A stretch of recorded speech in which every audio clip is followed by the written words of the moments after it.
Hello, everyone. My name is Marshall Carper, and I am the author of Dead End Guildmaster on Royal Road, currently free, so feel free to check that out. If you follow my work, you might know that I do a weekly series on the writing process and ways to think about the technique and the craft of writing.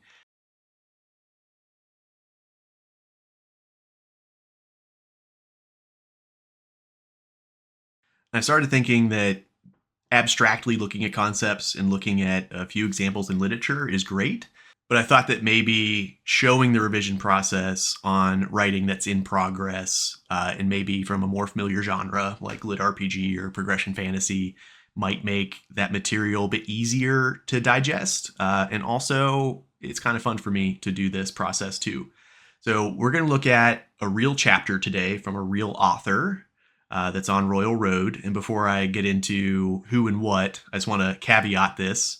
Um, Probably spoilers if you're reading this story. It's a later chapter, so be aware of that. Also, know that I am just one person. I feel pretty confident in my ability to write, but I also am not the greatest writer in the world, and I am very aware that there's other ways of doing things from how I might do them. I think that's fine. This is really about finding what fits for you, and if my advice helps, great. If it doesn't, I'm not offended if you find better advice for you somewhere else. And I also don't expect the authors that are contributing to this, because they've given me their permission, I don't expect them to use all of my suggestions either, because there's a lot of considerations here. This is more about emphasizing the process and helping you see other options and ways of doing things that you might have not seen before. And then what you do with that is really up to you. And I hope you have fun doing it. So today, we're looking at the Sect Leader System by B.W. Foster. And again, this is on Royal Road. I'm going to dig in here and start looking at the manuscript.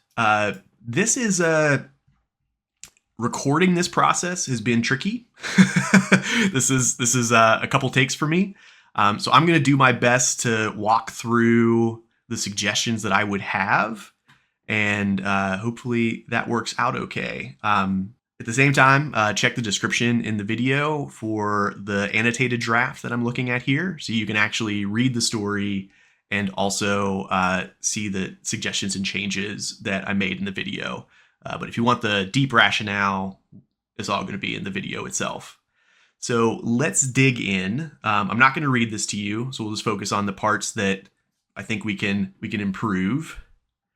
So let's start here. Mastery of a skill the first time he showed it off helped build the mystique of an ancient elder that he was shooting for. So our main character, Benton, he's reincarnated as a cultivation master, and he's figuring out that life. And this is part of him figuring out that life where he wants to keep that mystique going. I think that's a good idea. I think that's a clear idea for the character that we're trying to communicate, and we're trying to flesh out their personality. And the way this sentence is set up, we kind of lose the intention a little bit. So if we look at the first time he showed it off, there's a lot of words here to get across the idea that it's the first time he's done it in public. And then we have this idea here. Shooting for is a little casual, but maybe that's okay. We also know that this idea, the mystique of an ancient elder, is important. So a lot of ways to hack this up, potentially. But I would look at something more like, instead of first time he showed it off, I would more emphasize the relationship it has to the people around him.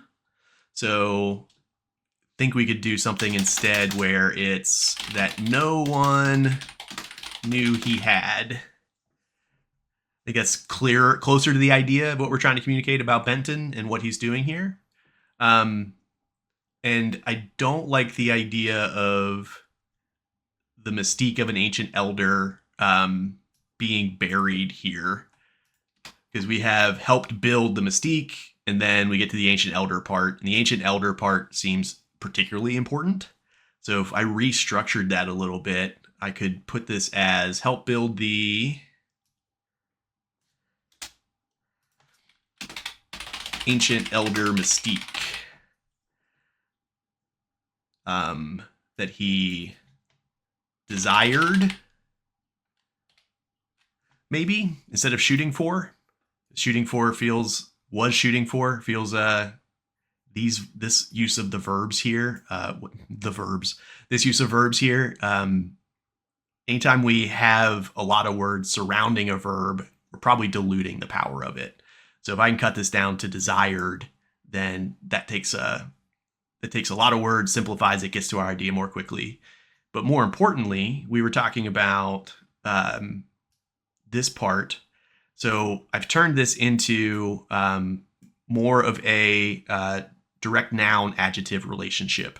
So instead of using the preposition here, this is all one unit. Mystique is still the core noun of what build is referring to. But now we've put ancient elder in front of it and attached it more directly. That sounds like quibbling, but if you look at this sentence, exhibiting mastery of a skill that no one knew he had helped build the ancient elder mystique that he desired, compared to exhibiting mastery of a skill the first time he showed it off helped build the mystique of an ancient elder that he was shooting for. Not a huge change necessarily, but if we make changes like this throughout the piece, then they start to add up and we get our ideas to be a lot more concise and a lot more clear. So let's jump down to the next part. So this part, he's talking to two twins that he's training, and they're looking at what their schedule for the day is going to be like. So Benton says, you two are good to supplement Yizan's. I'm going to mispronounce all these names, by the way, guys, and I really apologize. You two are good to supplement Yizan's guards here today in protecting the harvesters, right? I flagged this one because I don't have the context of the story that comes before it. So maybe this conversation happened. Maybe this is a well-established sort of routine that the boys are in where he's making this big assumption that they're okay with it. But it sounds like it's referring to a disagreement or a conversation that didn't happen, but I should be aware of. Basically, anytime your main character is assuming something, so he's assuming that the twins will be fine with this plan, it might be a little confusing for your reader because the reader doesn't understand the basis for that assumption. And again, this is based on one chapter, so that might not be as critical or as important, but it's worth considering. As their realm rose, the hours of sleep they needed decreased, so they typically used nighttime for cultivation. Quibbly, nighttime feels a little too casual, feels a little too parent-child to me, and maybe that's intentional. But I would emphasize more that it's their downtime, maybe evening hours, or that just feels a little bit better for me. And that one's not, I don't feel as strongly about that change as others that we've looked at. Here's an important one. They probably didn't like the idea of spending an entire day babysitting while not accomplishing any of their other tasks. So this word probably, if it's established that the narrator sometimes weaves in Benton's thoughts, like we're not purely inside Benton's mind, but we kind of get the tone and the direction of his thoughts, this is fine. So I don't know if this is an ongoing thing that has been happening in the book. If it's not a part of the voice, if it's not established, because we're on chapter 97 right now, we want to be careful again about the assumptions. So Benton's making an assumption here, but based on what? Why does he think that's most likely the case? And again, that could be established previously, but as I'm reading this now, it makes me ask some questions as a reader of why does the character know this and how did he get there? Okay, so the next sentence I want to look at. The clarity here is fine, but a little trick that I've used that seems to help my writing a lot. If I'm doing a list of items, so we have half a dozen guards along with the 6 harvesters. I try to lead with the simplest items first and then end with the more complicated. So if we're here and we change this to where they met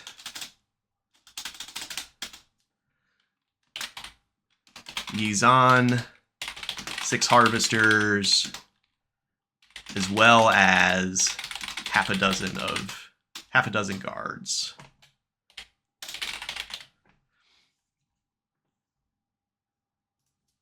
Where they met. They accompanied him back to the gate where they met Yizan, 6 harvesters, as well as half a dozen guards.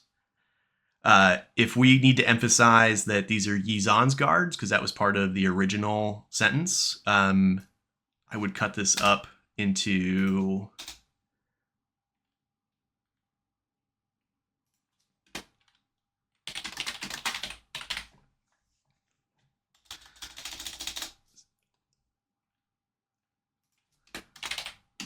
there we go. So now this becomes, they both accompanied him back to the gate where they met. They both accompanied him back to the gate where they met 6 harvesters as well as Yizan and half a dozen guards. And we could also say of his guards if we needed that relationship to be clear. But the important thing I'm doing here to help clear this up is 6 harvesters is a really quick idea. That's a really easy item for us to get out of the way. But then we have 2 other items that are both listed. So like Yizan is there as well as half dozen of his guards. But in this case, the relationship between Yizan and the guards matters. So we kind of have 2 thoughts happening at the end here. We're not just listing the things that are out here outside the gate. We're also emphasizing some of the relationships between those items. So I do as well as, because this approach to conjunctions, varying the conjunctions here makes it easier for me to separate the ideas. So we know all of this is one list, but if I put an and there, it starts to get a little bit more confusing about how I exactly read that list and how I interpret the interpretation and how I interpret the intended meaning of this sentence. So I just use as well as. Now I can break up the list a little bit without losing the list, but still making this relationship clear. That sounds like a lot of quibbly stuff, and maybe it is, but this kind of thing adds up in my opinion. I think this is just a typo, not a big deal. Okay, so this part of the sentence, let's read the sentence. He had 4 stops to make, and unlike the previous night, he couldn't make himself do the one he most didn't want to do first. That's a mouthful. There's just a lot happening in this sentence. We could probably summarize this idea a bit more succinctly. So one of the easy ways here, set his preferred order.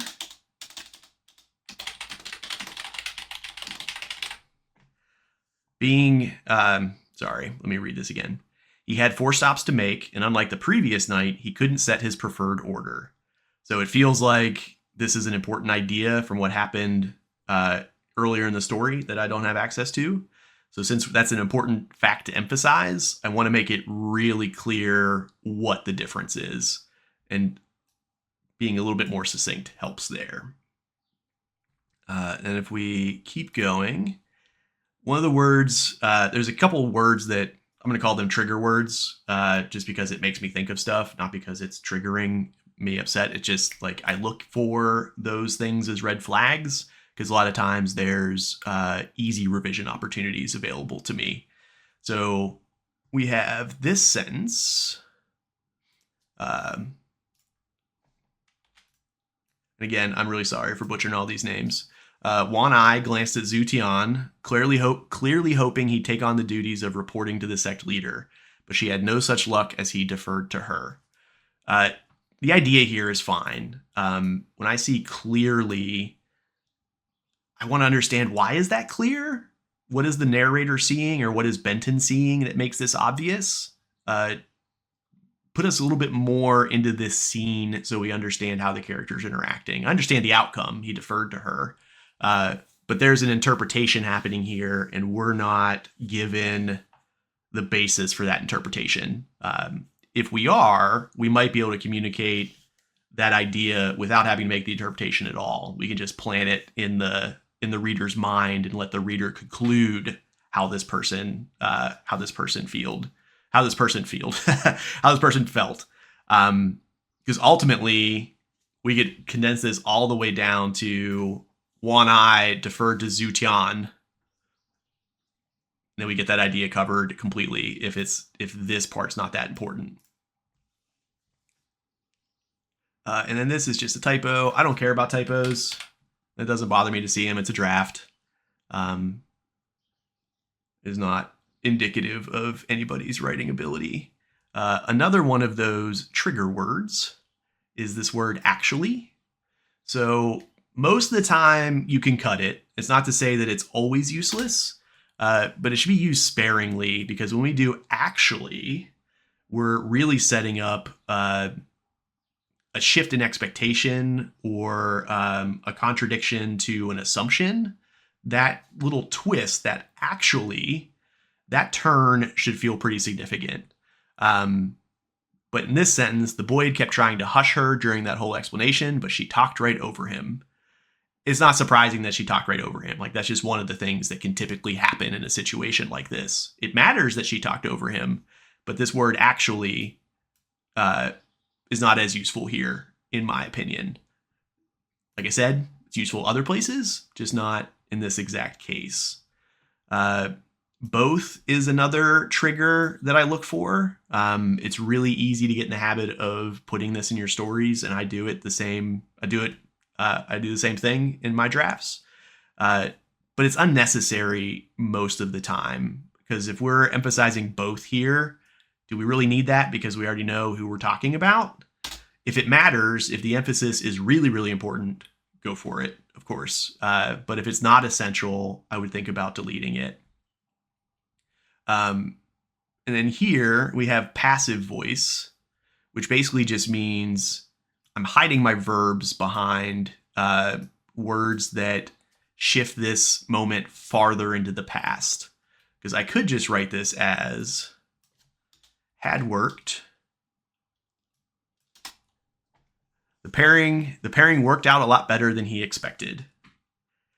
So I think that expresses the idea. Benton's observing this right now, or making this conclusion at this moment, and he's happy that this is better than he expected.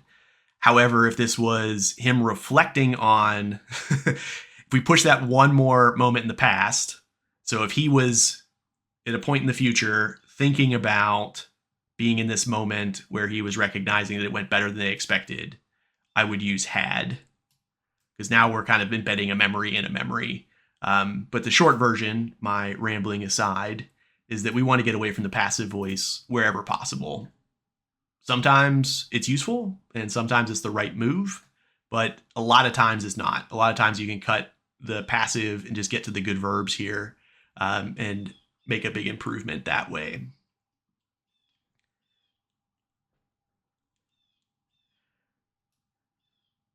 Nothing wrong with this word nightmare, but it does feel a little casual for a narrator, and it also kind of falls in that bucket of probably for me, where there's a conclusion being drawn, there's thoughts being considered, there's variables being considered that let us get to this would be a nightmare if we do the two at once. But we already know that it's difficult. So if we already know that it's difficult, are we actually just saying that trying to do both at once would be a nightmare? Is that actually necessary? Should we just say that it's impossible and not worry about this imaginary scenario? But if the imaginary scenario matters, let's explain it. Food for thought there. And then for this sentence, on the other hand, Benton knew she would try to avoid having to deal with more people, and having others who knew how to perform the tasks was crucial. So if we look at this, we're going to try to simplify some large ideas into stronger verbs. So if we look at having to deal with, we could maybe condense that down to managing more people, and having others who knew how to perform the tasks. That could be, this could be cut down to having other fully trained workers was crucial. Same ideas, we're just taking a little bit more time to use fewer words to express those ideas, because the fewer words we have in a sentence, the easier it is for your reader to parse and get the intended meaning out of.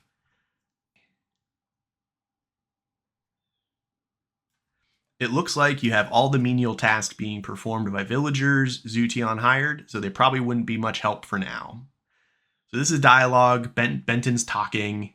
I'm a little less quibbly about the voice you use, how you use verbs if you're trying to be more conversational, but we should still be careful.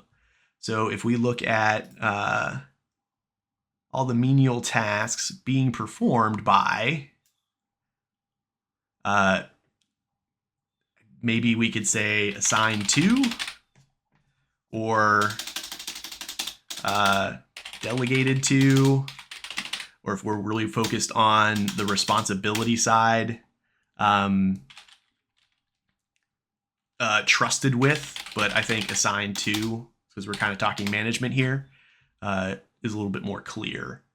Not a massive change. We're going from 3 words to 2, but we're still cutting a word. There's that word both again. Probably not useful here.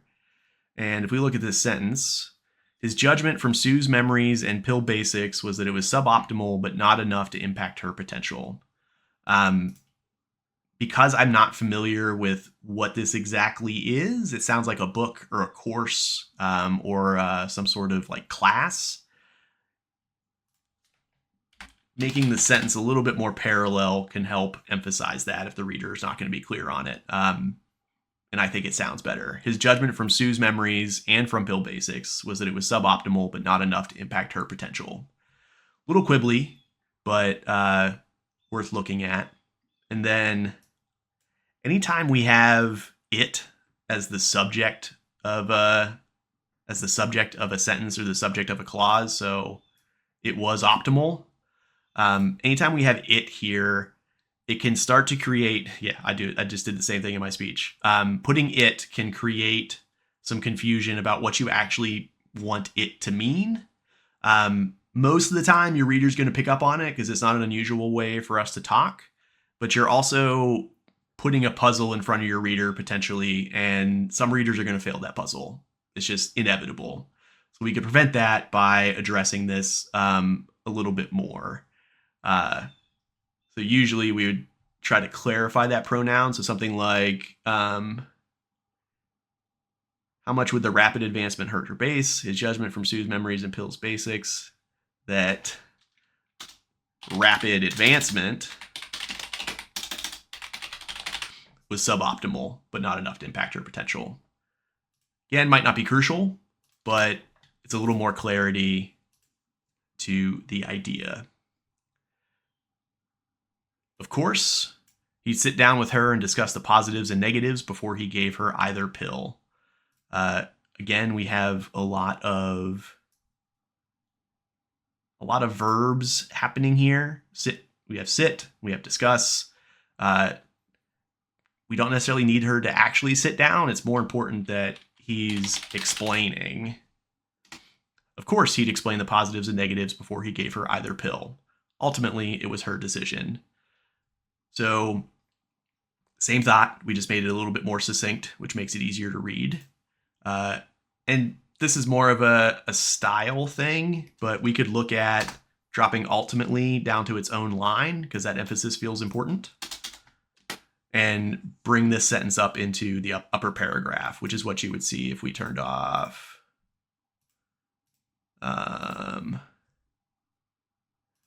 comments. If we turned off revisions, whatever, I'm not gonna do it now.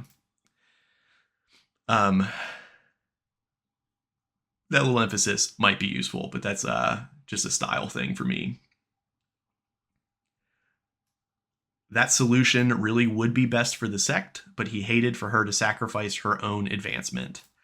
Really is a word like actually to me. It can be useful for emphasis, but a lot of times it's kind of a filler word that just pops out with the way we talk and the way we construct thoughts initially in our heads. Because if we make this, the solution would be best for the sect, still sounds great, gets us right to the point, and we're not trying to serve up this idea of a contradiction or an exception to something. Here, it's your call, Benton said. And then basically Benton's leaving this conversation to go somewhere else. And this feels a little abrupt as far as going from we're in this dialogue and now we're outside.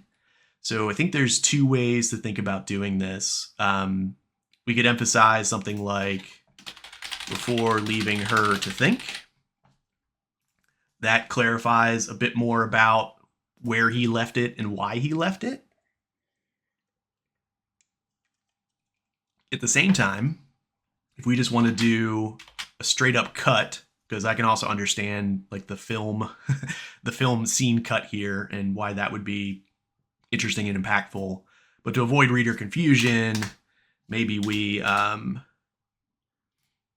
do one of these maneuvers just to show that we've gone to a different place. Just make that clear to the reader that these moments are separate, and this accomplishes that as well. Again, just making it easier for your reader to process your intended meaning.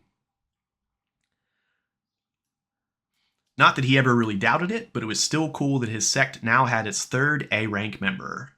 That word really, because did he doubt it or not? That's kind of binary. And it was still cool. I would look at a better description here, potentially. And again, the exception to this is if this is like an established way that the narrator talks and communicates, and it's part of the style and it's intentional, totally different conversation. But right now, it feels a little too casual given all the other writing that's around it and the story that's around it. So he's going to visit Peng Hen Ying. I'm sure I'm butchering that too. And then we have this line here. The poor kid had sweat literally dripping down his face, burning with fever and whimpering from pain. I think there's a lot of ways for us to slice and dice this. Literally is one of those words like actually and really to me. Probably don't need it. And we also have in this sentence, some of our better verbs are buried deeper in the sentence. So we're talking about had sweat, but we could use dripping instead. That's much more of a stronger visual. Burning is also a strong visual for us, as well as whimpering. So here in the back half of this sentence, we get a visual plus a little bit of a tactile sensation, because we know what that feels like to have sweat dripping down our face. We know what it's like to be near a person that has a fever and they're burning with it. We also know what it feels like personally to experience that. So that gives us more of a touch and more of a feel description of what's happening here. And whimpering, that sound is very clear, and it also quickly communicates the state this boy is in. So I would think about something like this. There's a couple ways we can break this out.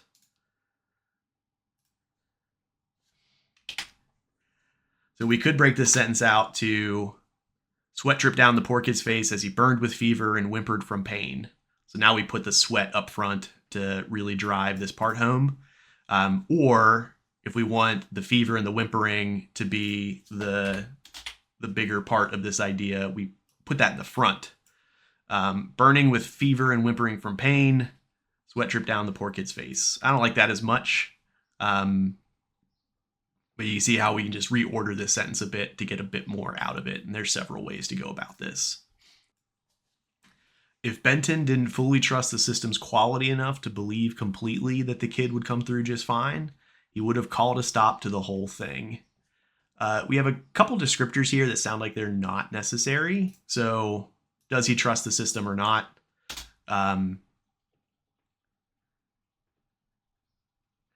If Benton didn't trust the system's quality, I think that gets us to the same idea. Enough to completely believe that. So we can, it feels like a distinction that we don't need to make. So maybe we could look at trimming that down. If Benton didn't fully, sorry, let me read the actual sentence that I wrote. If Benton didn't trust the system's quality and that the kid would come through just fine, he would have called a stop to the whole thing. So this gets us a lot closer to our core idea in less time, and then makes it easier for the reader. This is also a little quibbly, but anytime we have a lot of different pronouns together referring to different characters, it's going to be a good idea to reestablish what pronouns are referring to who. It's one of those things that just the repetition of the pronoun, the word itself, can get a little confusing for the reader. Even if the construction probably makes sense just fine. I personally want to make sure that I'm making it as easy to read, because I never want my reader to go back and have to reread something to make sure they understood it. So we haven't established that Peng Hen Ying is the antecedent for he in quite some time. Because before that, where this he is referring to Benton, this he is also referring to Benton. So just to make sure that we know who we're talking about, I'm going to put that name in there. This is another casual moment that feels a little too casual for the narrator in the setting. And also, every time I hear hard no, I just think of Letterkenny. Hard no. And that takes me out of the story as well. So I would consider revising and changing that. Good call would also be a similar concern. It does feel a little casual for Benton here. I know that Benton comes from our world, so he would be familiar with this language, but if he's putting all this thought into playing the role of this master, I don't know that Benton would talk like this. At least it doesn't feel like he would talk like this to me. So I would think about taking a look at that. This part, feeling like a kicked dog, Benton traipsed into the room being used for the convalescing Jin Liwan. She was awake and immediately eyed him. Maybe this is more well established, because I love this description, feeling like a kicked dog. I think that captures body language, that captures emotion, that captures tone. This is a cool description to bake in here.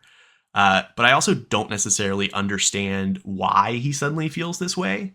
But it sounds like this character Jin, we've heard about her before in previous chapters. So maybe we already understand why Benton feels this way going in. And even if that's true,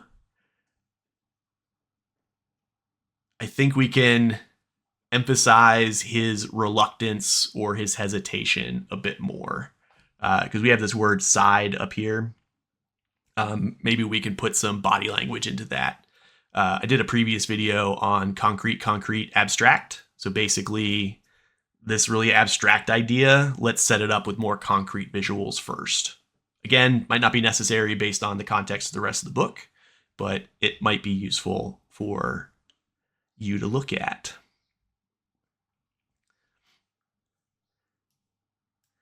His greatest weakness in 2 lives was a crying child. Well, one who was genuinely upset. Crocodile tears swayed him not at all. Unless Benton's actually concerned that Jin is faking it, and it doesn't sound like he is concerned about that at all, I don't know that it's necessary for us to qualify that, like, yeah, of course he doesn't. He wouldn't care about fakers as much as he cares about real upset children. Unless that's distinction matters here, I don't know that that extra description actually helps us a lot. Because this is a cool sentence. His greatest weakness in 2 lives was a crying child. That's a cool idea. It accomplishes a lot. So let's not muddy it with a bunch of other details of clarification that don't necessarily matter. This part feels a little too tell instead of show. Especially when we had this boy previously that we like really got to see how he was feeling and how he was suffering. If it's important that we're clarifying that Jin wasn't faking it, then you should probably show us the evidence that makes Benton believe that she's not faking it.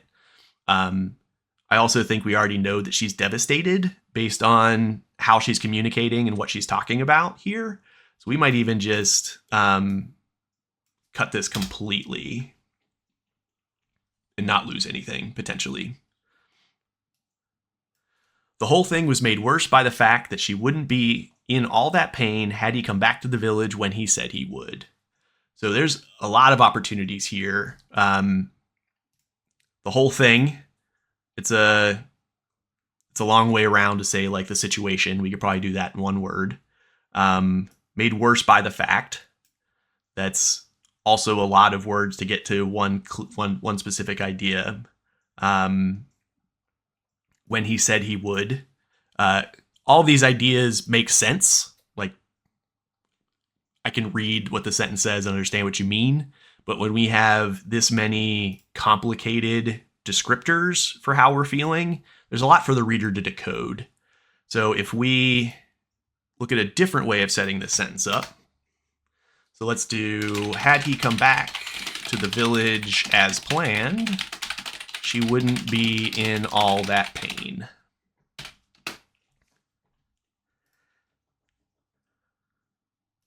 So we did in one line what took us 2 lines before. And this is a usual revision opportunity. As soon as I see a big clump of words being used to express one finite idea, I'm probably going to have an opportunity to revise this. And there's other ways we could set the sentence up, of course. Like, it doesn't have to be this exact construction, but we should be looking for being that succinct. He had to accept some of the blame. Again, it feels like there's story here that we probably already know. But it's not clear to me at this chapter if this is a new thought or if this is already an accepted thought. Because if it's a new thought, I want to hear more about why we believe this way. The thing is, Lear, the cure is expensive. That is, the word that can also kind of be a filler to the degree that like actually and really is. A lot less often, but a lot of times you can cut that word and you're just fine. And that's just a typo there. Cure is expensive. Li Jin, or Jin rather, saying again that it's her fault. This is getting a little repetitive. I think we can cut that because he's already expressed this feeling. We've already really emphasized that she feels bad about this and she's really upset about the consequences that she's facing now. So if we have a reason to doubt this, let's prove it another way. If we don't have a reason to doubt it as a reader, then let's let the previous action and previous dialogue carry as much weight as we possibly can.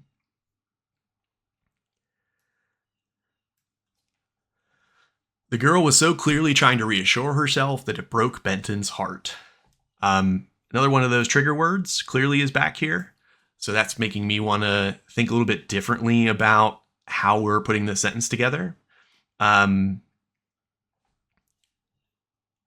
we could probably get to the same idea. Let's say that Benton's broken heart is really the most critical part of this because we're trying to tie it back to our main character. So it probably is the most critical. I'm going to try to do a sentence construction that lets me lead with that. So if I did something like, Benton's heart broke hearing the girl trying to reassure herself. So now we get really direct, heart broke, subject verb. Clear, succinct. We understand what this feeling means. We cover a lot of ground in much fewer words.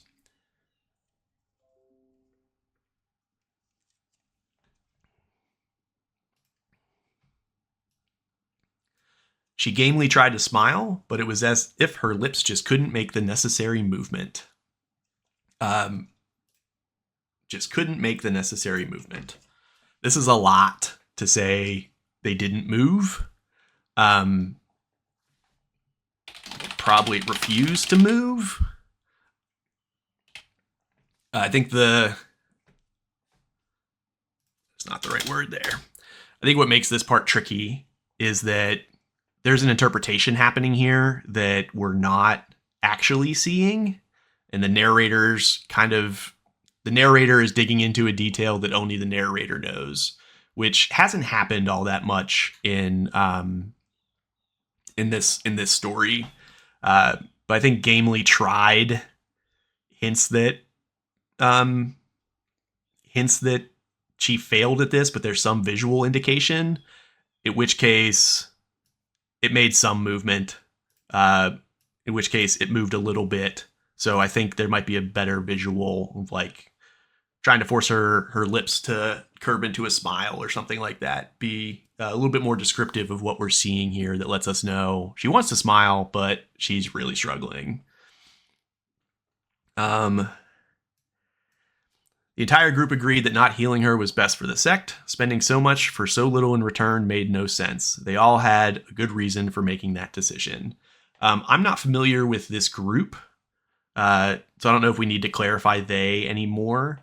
But we also just established a reason. We also established that this was best. And if they're talking about what's best for the sect, it's probably a good reason. So this whole sentence kind of becomes a little superfluous. This comes back to our pronoun concerns. I know we're still talking about this entire group, but maybe none of the elders, none of the council, whoever this group is, let's re-clarify who we're talking about, just for the sake of clarity.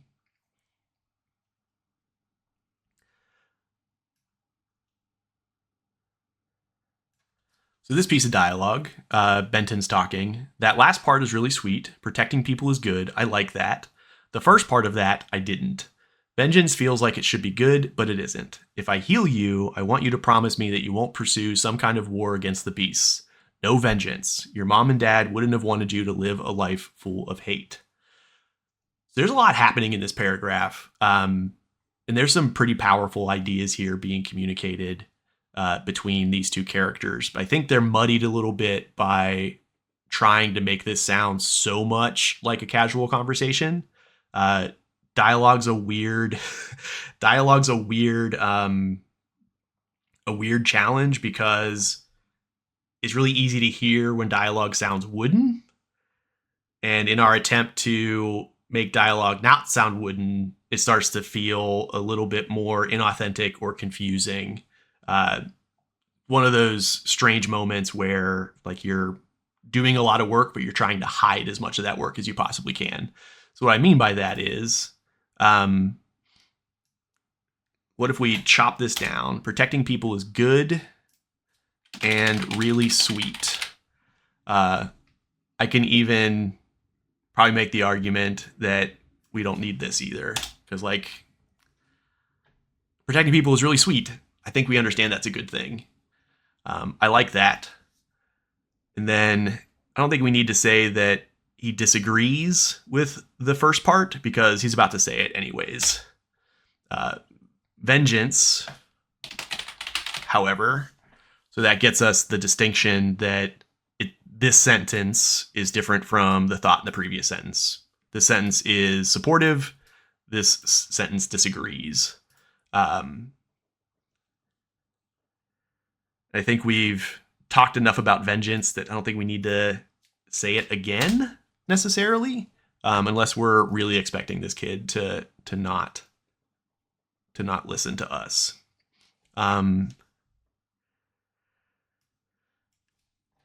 Living in a village where starvation was a real danger, having her parents die to an animal attack, being put in a crowded orphanage that didn't even truly have enough resources to take care of her.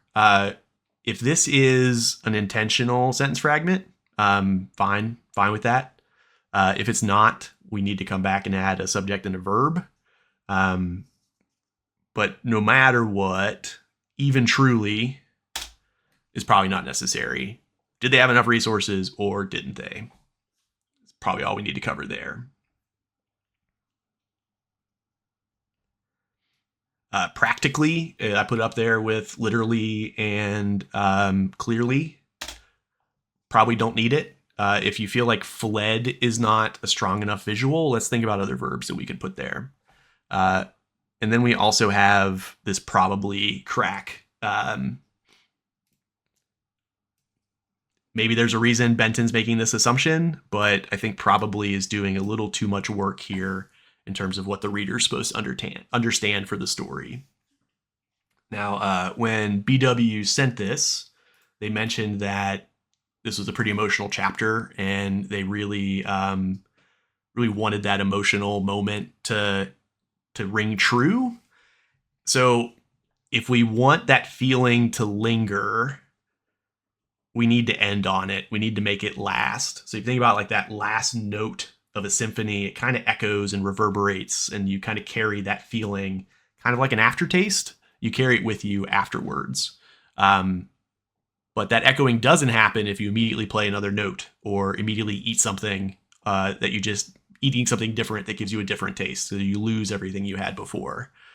So that's all to say, is this necessary?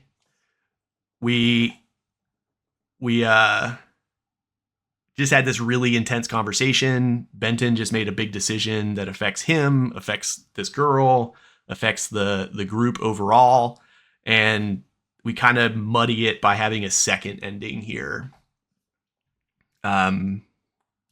We could potentially just cut all this. If this is important that he fled, that he ran into Mistress Zong,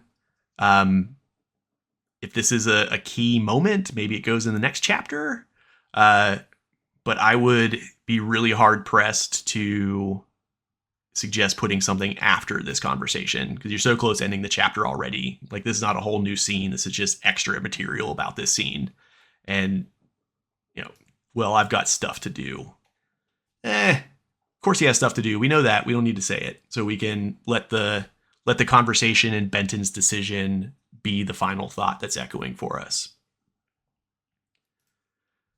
So this is my quick version of this. To summarize, we want to rebuild sentences around the best verbs. We want to rebuild sentences around the most important ideas. So as soon as our sentences are looking like there's a lot of prepositions and qualifiers, we want to start thinking about revision opportunities potentially. So the bigger the sentence, usually there's more opportunities in there. Not always, but it's worth it.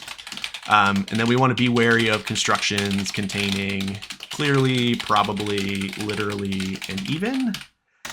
And for our last piece of advice, to make this moment more emotional, we already talked about do a hard ending.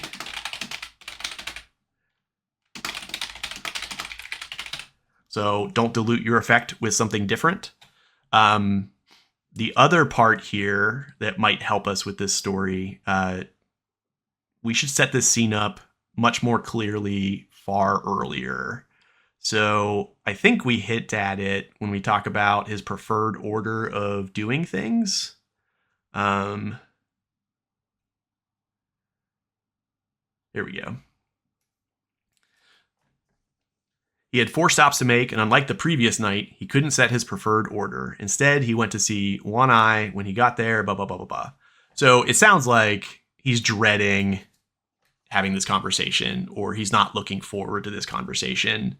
So maybe, that feels like an opportunity to label this specifically. If Benton is feeling if Benton is not looking forward to this, tell us why. Make us feel that anxiety or that concern that he already has in his mind. That way we better understand Benton, and the context of the moment is more important. Because ideally,